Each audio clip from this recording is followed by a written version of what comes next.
Hello hero Krishna గారు ఆగండి. ఇలా రండి. నన్ను? మిమ్మల్నే రండి. ఏంట్రా కన్న తండ్రిని పేరు పెట్టి పిలుస్తున్నావు? మీ పేరే కాదు, ఈ టాబ్లెట్స్ పేరు కూడా తెలుసు. దాంట్లో గొప్పే ఉంది, దీని మీద రాసిందిగా, దానికే పేరు పెట్టి పిలవాలా? అవి ఎందుకు వాడతారో కూడా తెలుసు.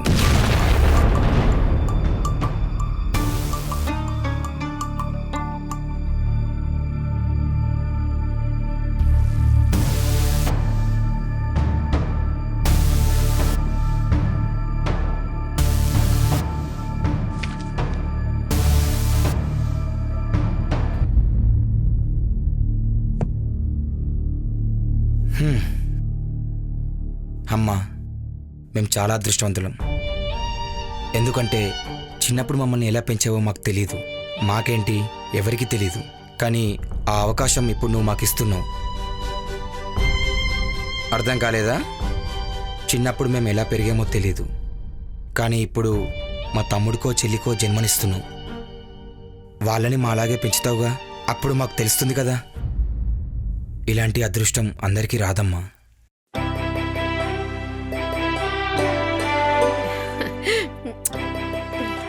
నువ్వు నా బంగారు తండ్రివిరా.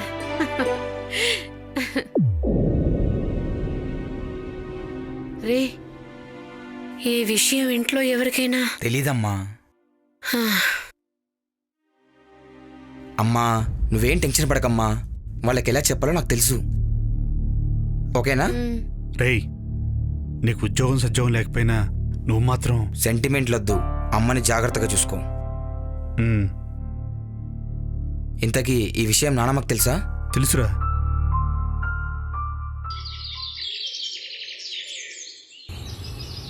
రష్మి, నా జీవితంలో ఇలాంటి సిచ్యువేషన్ వస్తుందని నేను అస్సలు ఊహించలేదు. అరే, జిందగీలో గిట్ల అవుతుందని నేనైతే అస్సలు అనుకోలే. రేపు నలుగురు ఏమనుకుంటారో అని చాలా కంగారుగా ఉంది. మరోపక్క విచిత్రంగానూ ఉంది. ఏంటన్నయ్యా విచిత్రం కంగారు అంటున్నావు? కొంప తీసి వరుణ్ వాళ్ళ ఇంటి నుంచి ఫోన్ ఏమైనా వచ్చిందా? నెగిటివ్ న్యూసా? ఏహే, ఏంది నీ పెళ్లిలోని? ఎప్పుడు గదే ముచ్చట్నా? దునియాలో ఇంకే పరిశ్రమలుండవా ఏంది? ఇది వేరే గొడవలేమ్మా. అది రోజు ఉండే గొడవేలే. ఇంతకీ మన గొడవేంటి? ఇగో రాంప్రసాదు, నీకు క్యాన్సర్ అని చెప్పిన దోస్తుగా నెంబర్ గిట్లి ఆడి బొక్కలు సూరు సూరు చేస్తా. అత్తమ్మకి క్యాన్సరు లేదు, క్యారెట్టు లేదు. ఏంటి, అమ్మకి క్యాన్సరా? ఇదేనా మీరు చెప్తాను థ్రిల్లింగ్ న్యూస్? అసలు మీరు మనుషులేనేట్రా? తల్లికి క్యాన్సర్ అంటే మీకు థ్రిల్లింగ్ గా ఉందా? ఏ ఆపు, కంగారు పడకు. రేయ్, దీనికి ఇంకా చెప్పలేదా? ఇది అసలే వరుణ్తో పెళ్లి తరుణం ఎప్పుడా అని ఎదురు చూస్తుంది, అందుకే చెప్పలేదు. ఇప్పుడు చెప్తా. చూడు పల్లవి, ఉదయం నీ దగ్గరికి టాబ్లెట్స్ తీసుకొచ్చాను కదా, మళ్ళీ చెంప పగులుద్ది. ఇప్పుడు నేను చెప్పింది వింటే నీకు మైండ్ దొబ్బుద్ది, అంటే mind blowing. Wow, thrilling and mind blowing, what a combination. ఆ టాబ్లెట్లు మన అమ్మవి. What you mean? అవును పల్లవి, ఇన్నాళ్ళు మనల్ని కష్టపడి పెంచి పెద్ద చేసిన అమ్మకి 3వ నెల.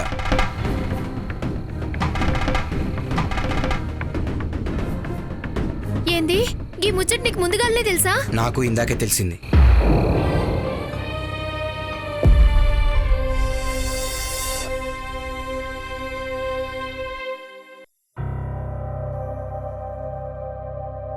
ఇదిగో జయ, మంచినీళ్ళు, టాబ్లెట్ వేసుకో. థ్యాంక్స్ అండి.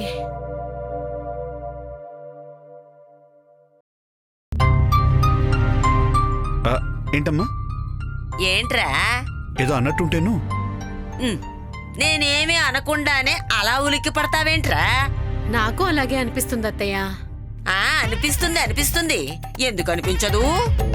ఇదేదో ముందే అనిపించుంటే బాగుండేది. అమ్మా, మళ్ళీ మొదలు పెట్టావా? ఏడ్చవులే, ముని మనవాళ్ళని ఎత్తుకోవలసిన వయసులో. అమ్మా అమ్మా, గట్టిగా అరవకే, పిల్లలు వింటారు. అత్తయ్య ప్లీజ్ అత్తయ్య, పిల్లలు వింటే బాగోదు, చిన్నగా మాట్లాడండి. మాకు తెలుసు.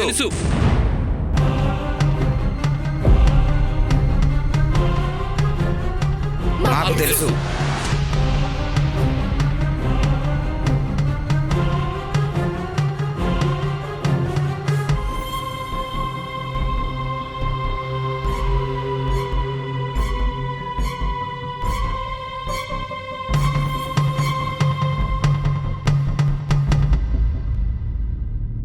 అత్తయ్య మీరింకా ఆరాంసే ఉండండి. మీ ముచ్చట పూరా మాకెరకైంది.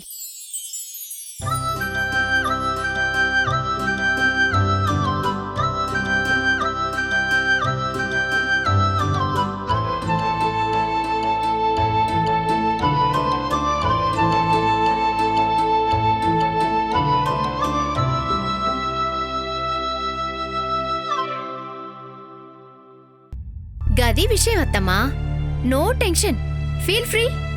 పాపం చిన్నవాళ్లైనా పెద్ద మనసుతో అర్థం చేసుకున్నారు. కానీ లోకం ఏమంటుంది? అసలే ఆ శోభన్ శ్రీదేవిలు తలతిక్క మనుషులు. ఎప్పుడు ఎలా మాట్లాడతారో తెలియదు, ఏం చేస్తారో అర్థం కాదు.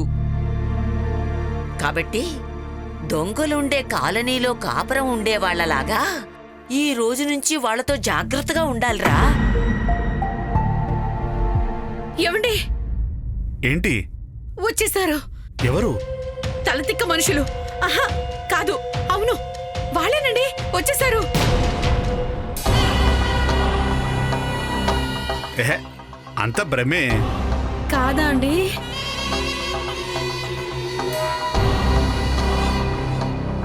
నాకు కూడా కనిపిస్తున్నారు నాన్న. అమ్మో, అయితే నిజమే. అక్కడే ఉండిపోయారేంటి? గారు బాగున్నారా? బావగారు బాగున్నారా? రా వదినా. లోపల రండి, లోపలికి రా. లోపల రండి. రా బాబు. రండి. రండి.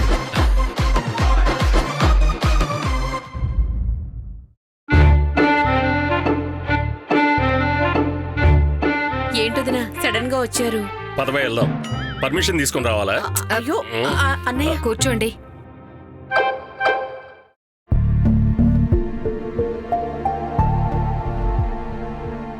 ఏదో మా స్థాయి కాకపోయినా నా కొడుకు ఫేస్ చూసి ఇలాంటి సంబంధాన్ని ఒప్పుకోవాల్సి వచ్చింది.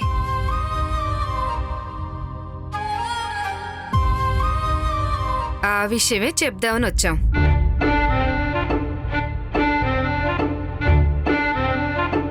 ఎలా ఒప్పుకున్నా పెళ్లికి ఒప్పుకున్నారు, అది చాలు.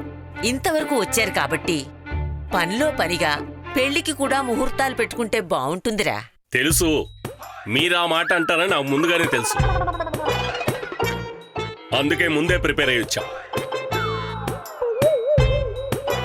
శుభమని ఎప్పుడు అనుకుంటున్నారు? వచ్చే శ్రావణ మాసం శుద్ధ పంచమి నాడు మంచి ముహూర్తం ఉంది. ఆ రోజే నిశ్చితార్థం పెడదాం.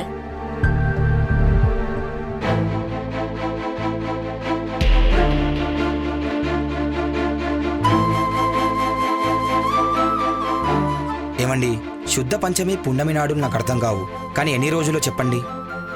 4 నెలలు.